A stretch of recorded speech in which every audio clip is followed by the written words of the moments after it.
Hi. Talking about getting the best out of coaching, how to work with a coach effectively. So welcome everyone. So for the next 30 minutes, it's all about coaching.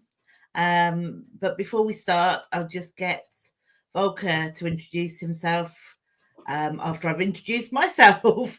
So I'm Tanya Lee. I'm a coach working executive coaching within organisations, and I'm also an ICAF accredited coach supervisor. I'm passionate about coaching and was lucky enough to experience coaching, executive coaching, when I was in a senior position in an organisation, which is why I'm passionate about it and how it releases your potential. Volker, over to you.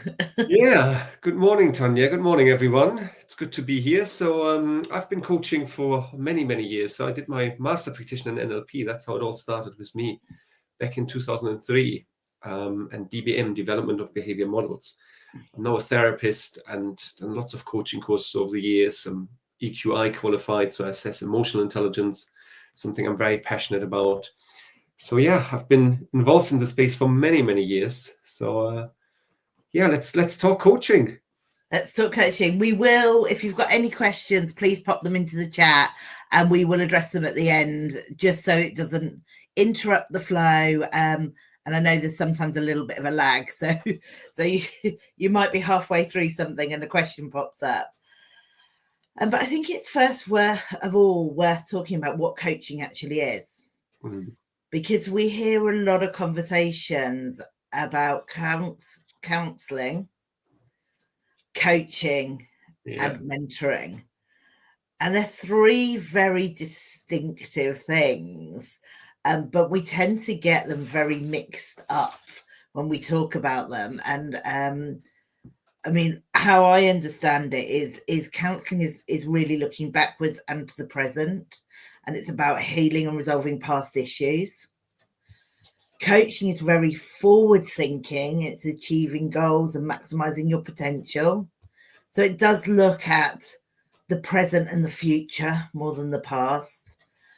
And mentoring is for someone who has already done the job or done something very similar to you and is experience sharing and guidance based. And I think the ones that get mixed up most of all are coaching and mentoring. I don't know whether that's your thought as well, Volker. Yeah, I think so. And to be honest, so if I say I do all of it, so I have a good view. Yeah. So I definitely agree. Therapy is, counseling is looking into the past, resolving childhood trauma, if I say most of the time, but it could be, anything else, anxiety and phobias, giving up smoking through hypnosis. So there are lots of applications, but it's working with your unconscious mind, really. And getting you to process things that have happened and making sense of the world. Mentoring, I agree, is more advising. It's more, sharing your own experience. And coaching sits somewhere in the middle, I'd say. And the interesting bit is, at least in my experience, so I work a lot with sales leaders. And when I work with sales leaders, it's a very fluid mentoring / coaching engagement, because I have so much experience in sales. I'm mentoring a lot, but then we also coach by looking into the future and getting the coachee to come up with their own ideas, and that's what coaching is about, right? Triggering things. And then I think coaching and therapy, you could almost say coaching is looking forward, therapy is looking backwards, right? So yeah, I mean, I'm personally not too fussed what people call me, as long as I can provide benefits. And you sometimes find coaches that have never had any therapy education and think they can be a therapist. And you don't really want to mix those two, to be honest. They're two different things. You absolutely don't. And Volker, I think that's a really good point. If I'm ever in a situation where I feel I am not equipped, and it is down the therapy counselling, I will flag it immediately and signpost them to the right support. But I think it's really interesting you're talking about the fact that you wear many hats within that. I am definitely lead with coaching, but also will signpost if I'm ever going into mentoring. Yeah. And I worked with someone who had a really great, simple explanation. And I love this. A guy called Graham, who said, coaching is having the right questions for the coach's answers. And mentoring is having the right answers for the mentee's questions. And I love that simplicity. Yeah, that's a nice way of putting it, actually. Yeah. Yeah. And I would argue that coaching goes deeper. Yeah. Right. It's deeper than mentoring. But yeah, it can be so fluid, right? And some people get really hung up on the terms. I mean, what I like to do, and if I say I'm constantly struggling with that in my head, but I'm working very person-centered, right? So whatever the person needs in that moment. But the difficulty is you don't want to mix therapy, for instance, with mentoring or coaching. So you can't have this dual relationship. You can't be someone's therapist and coach at the same time. No. However, and that's where, if I say it's a fine line, you can bring elements of therapy into coaching, and you can bring tinsy elements of coaching into therapy. Probably more likely to bring therapy techniques into coaching than the other way around. Yeah. So yeah, I completely agree. I think it's actually understanding for your client what they need. Yeah. So from a client is understanding what their end is in mind, because all three are around personal development. All three, counseling, coaching, mentoring, are around personal development. And sometimes you will need different things in your life at different times. So understanding why I want to work with a coach versus a mentor is a great starting point. And I think it's really interesting, and I always talk about this, is I think we are much further ahead with coaching mentality in sports than we are in business. Yeah. There is still some of this. Well, why have they got a coach? Are they failing within business? Whereas you would never turn around and look at an elite sportsman and say, well, why have they got a coach? You know exactly why they've got a coach. It's to get themselves better, to develop. And actually, that's what coaches are within businesses. It's not about failure. It's about potential. Exactly. It's about developing people. Yeah. And what I love about our American friends, I don't, given the time of the day, I don't think too many have dialed in.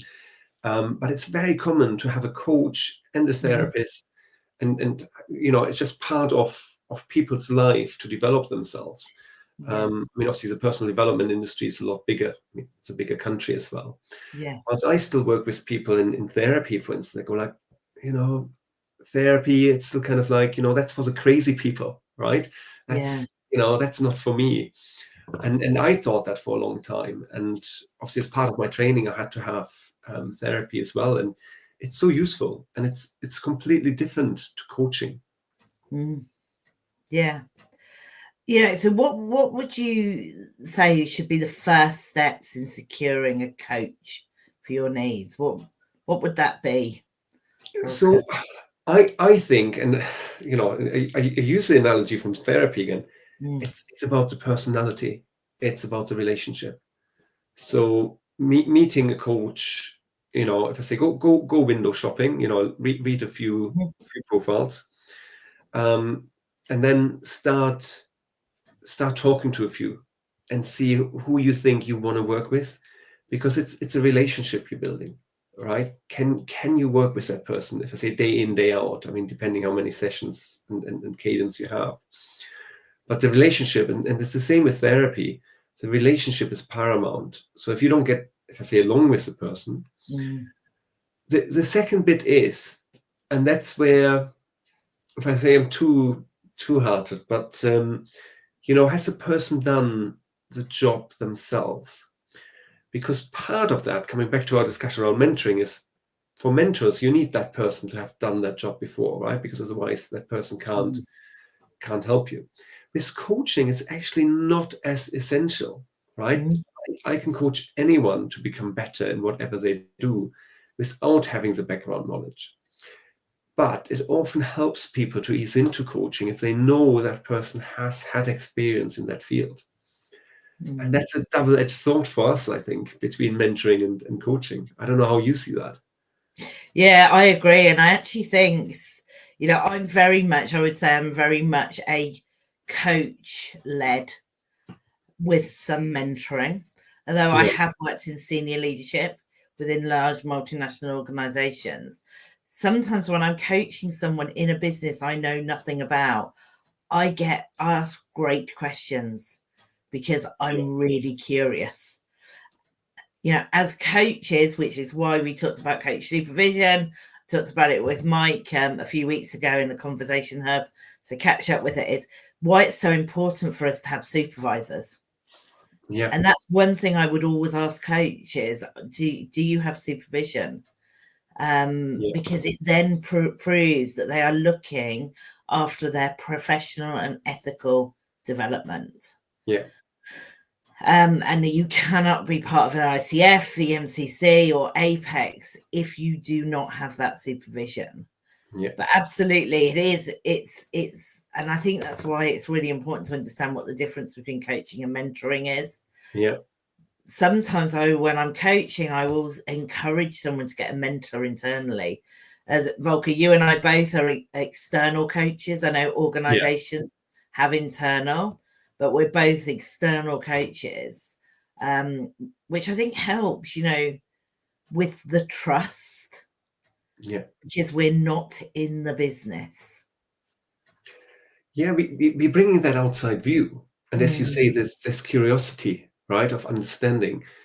Because the danger is if you hire someone who's done it before and has been in your position, that person might just automatically fall more into a mentoring position. And that's why I'm saying some of the sales leadership coaching becomes mentoring, because I am and I was and I have been in these positions. Yeah. So that's where, if I say, obviously offer executive coaching as well and leadership coaching. And I don't want to say, I have to be careful who's listening, right? If I say I enjoy more working with people where I don't know what they're doing, because it is a discovery process. And you bring a fresh pair of eyes, no doubt, especially if you are external, because that's so important, because you look at it with if I say ambiguity and curiosity, and you're asking questions that other people might not ask because they are familiar with that situation. Yeah. And I guess that's where, and that's, if I say, where I'm always astonished when I work with senior people. I often go back to value exercise, if I say the basics, and that's because people never done it. They never sat down and go like, I don't actually know what I want. I'm just here, I'm doing my job, and I don't know why. And then you're peeling back these layers, right? And that's the fun, and it's totally rewarding. I mean, that's why I love it. And as usual, Volker, we've wandered off from that initial question, which actually also happens in coaching. I always encourage my coachees to come in with an end in mind. Yeah. So what does good look like at the end of this session, at the end of these series of sessions? And actually, it's always a really interesting journey to get there. It is very well. I don't think I've ever had someone that's gone from here to here. We've had a little wander through the woods before we've got to where we are, because actually what we thought was impacting us maybe wasn't. Yeah. But I completely agree. Trust and chemistry with your coach is so important. If you don't trust your coach, if you don't have chemistry, if you don't have psychological safety, you are never going to show vulnerability. Yeah. And to really get the most out of coaching, you have to have that vulnerability to share all that stuff, the psychological safety stuff, rewarded vulnerability. Yeah. Move forward. You need to open up, right? And Mm. and again, that's where some people might mistake coaching for therapy, right? By opening up and showing their feelings and going deep. But Yeah. therapy is a different level, right? But that's Mm. where sometimes coaching sessions can feel like therapy to some, right? Because Yeah. some people never open up, and Yeah. vulnerability is, and since I say reading the book by Brené Brown and obviously watching her TED talk, I Yeah. always recommend people watch the TED talk, Brené Brown, vulnerability. It's just beautiful, Mm. I mean, we can talk about emotional intelligence again. I know we just did that last week, but it's part and parcel of what we do, Mm. right? It's the empathy, it's looking at someone's feeling, understanding someone's feelings, and what makes them tick. Yeah. Yeah, and I think it's, for a coach to come in with, right, what is my ending goal? What is my end goal? What does that look like? What does the great look like? We need to have a goal or a series of goals. And then we take the pathway there. So it's beginning with that trust, but having a really good idea of what good looks like, or, it may be a question as simple as, what thing, if we could solve in this session, would make the biggest impact? Yeah. It doesn't need to be a big thing, and it usually isn't. Yeah. No, I know, like that, and as you say, right, we always think if I say success goes from A to B in a straight line. Yeah. And coaching goes, oh yeah, just hire a coach and off we go, right? And tomorrow I'll be better. It doesn't work like that, right? There's always a zigzag. We've all seen these zigzag and curves, and that's the beauty. I mean, that's life essentially, right? Yeah. And again, where I know a lot of coaches that are, if I say, trained in solution focus based coaching, but where it really comes from is solution focus based or brief therapy, SFBT, and it's about what is this this magic question which opens everything up, right? And that's that's the questions you want to ask, and that's where I say you bring elements of therapy in to the coaching world to I don't want to say expose vulnerability, but you ultimately expose vulnerability because a lot of people haven't opened up before, and to really understand, if you want to achieve that goal, I often say that because a lot of people think, oh, what else do I have to learn? What else do I have to do? What else do I have to add to my toolbox, right? But sometimes you have to unlearn things, right? You have to shed some of your weight in order to move forward. A lot of people keep forgetting that as well. Yeah. Yeah. What am I carrying with me? Yeah. And, what am I carrying with me that I don't need to? And I always talk about my imposter syndrome. So when I got to director within an organization, I had that imposter syndrome moment, whatever we want to call it, called imposter syndrome, whatever we want to call it. My imposter syndrome's name is Doris. She's a little old blue rinse lady that has a massive carpet bag full of stuff that she doesn't need to bring with her. And she comes to visit me sometimes. And one of the things that I had coaching was to unpack why I was bringing Doris with me. Yeah. And actually understanding that also enabled me to do that.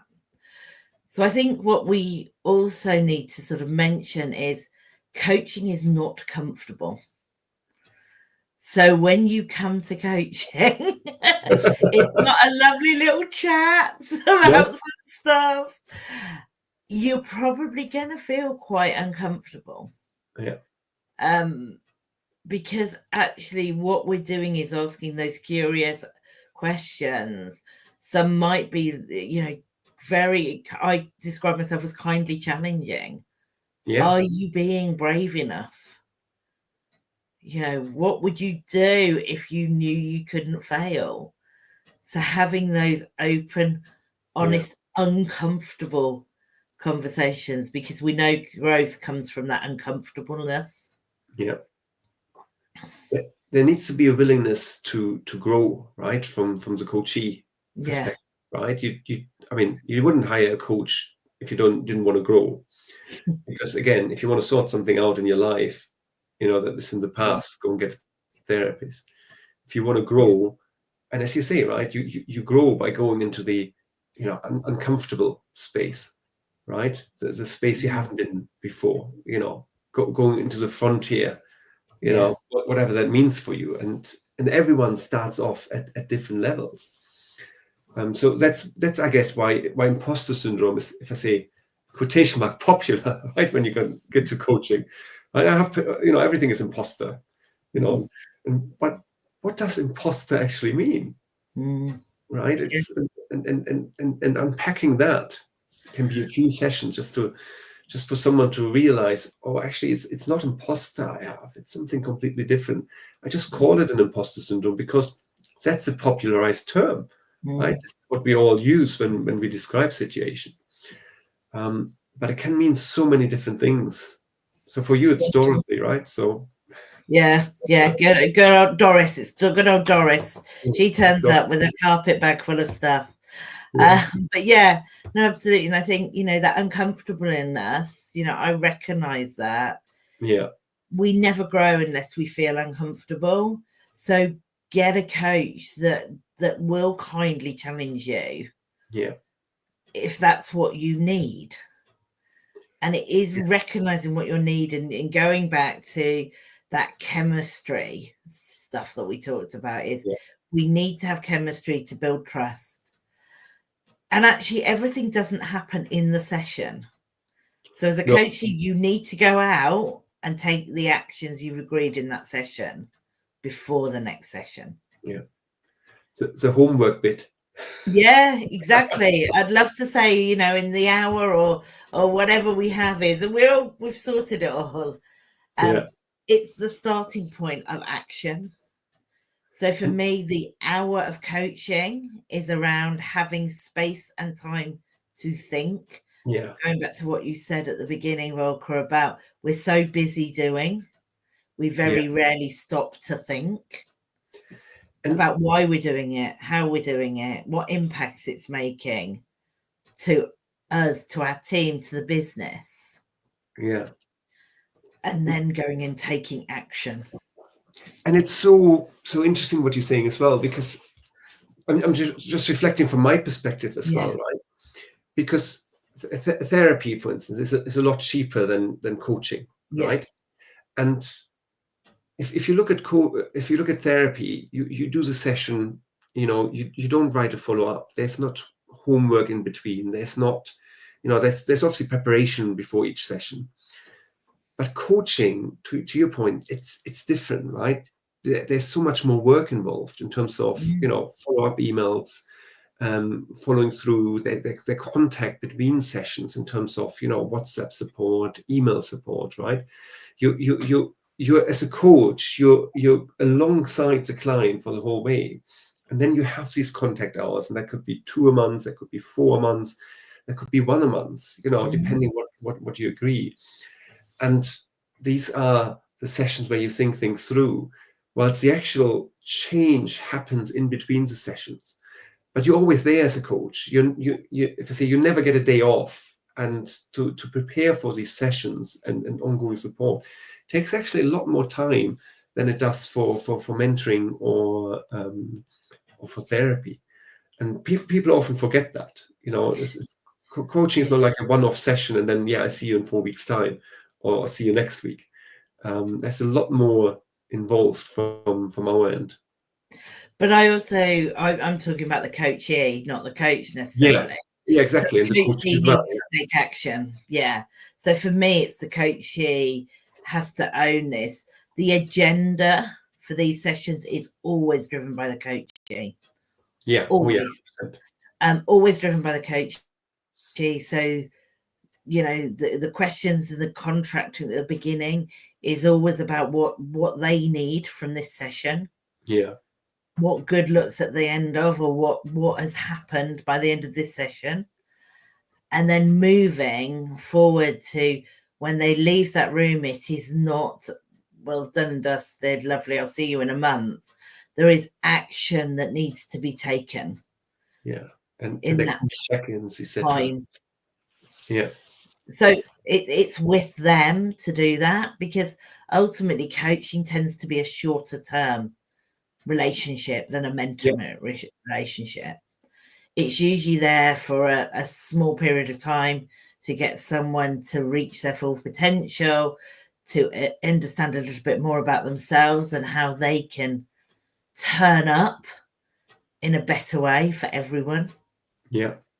And they can reach their full potential. I know what I'm getting up for every morning. It's in supporting people to release their passion and potential. Yeah. And make the biggest impact. No, absolutely. And the reason I put the spotlight a little bit on our work as well is because a lot of people don't see that. Oh yeah, no, absolutely. You're absolutely right. The coachee has to do the work, right? Yeah. Because we just, coming back to the sports analogy, right? Yeah. We're literally there all the time. Yeah. But I wouldn't be a sprinter. I definitely wouldn't be a sprinter.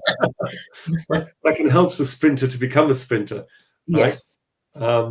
So that's and that's the hard work, right? We're just there to, I don't know if handhold is a nice expression, but it can be, but we're on their side, and that's important bit, and that can be, we need to be prepared for whatever the coachee brings.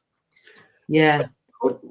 I know we only have a few minutes left. I think important is also to look at things. How do you measure actually progress and success, right? Because you said coaching is a short term engagement. Mentoring can be longer. Therapy usually can be quite long. Can be years.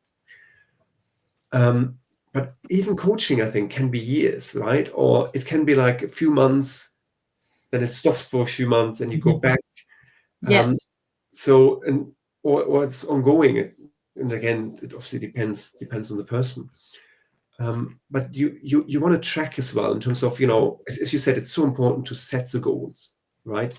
What do you want to achieve with your coach, and how do you know you achieved that? What has changed in yourself or in your life that things that you wanted to have actually been achieved? So how do you measure success is important as well. Yeah.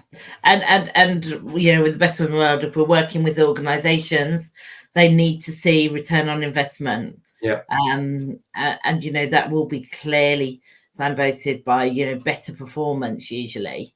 Is the outcome of it. But I'm really conscious we've got 2 minutes left. Thank you for your question, Michael. He right at the beginning said, could we talk a little bit about chemistry? I think we've talked about that throughout. Yeah. But what I would say is, if you are looking to work with a coach, make sure you pick the right coach for you, for what you want in the moment. Be open and be able to be vulnerable. So pick someone you can trust. Have an idea of the end in mind. Where are you trying to get to? Be prepared to feel uncomfortable and maybe try things that you haven't done. And you do need to put the work in between the sessions to enable yourself to move forward. Yeah. And I think that is such an important point, right? If you want to have coaching and you want to develop yourself, you have to put the work in. Absolutely. If you're not ready to do that, don't waste your time or money on a coach. Simple as that, right? If you don't want to develop yourself, don't get help, basically. Yeah. So thank you everyone for listening. Appreciate it. If you've got any comments, or if you have anything else that you would like to feedback to us, or you'd like to see in the Conversation Hub, please let us know and go to cultureworksconsortium.com and put any suggestions in there. Thank you. Thank you. And reach out for any questions you have. Yeah. Bye.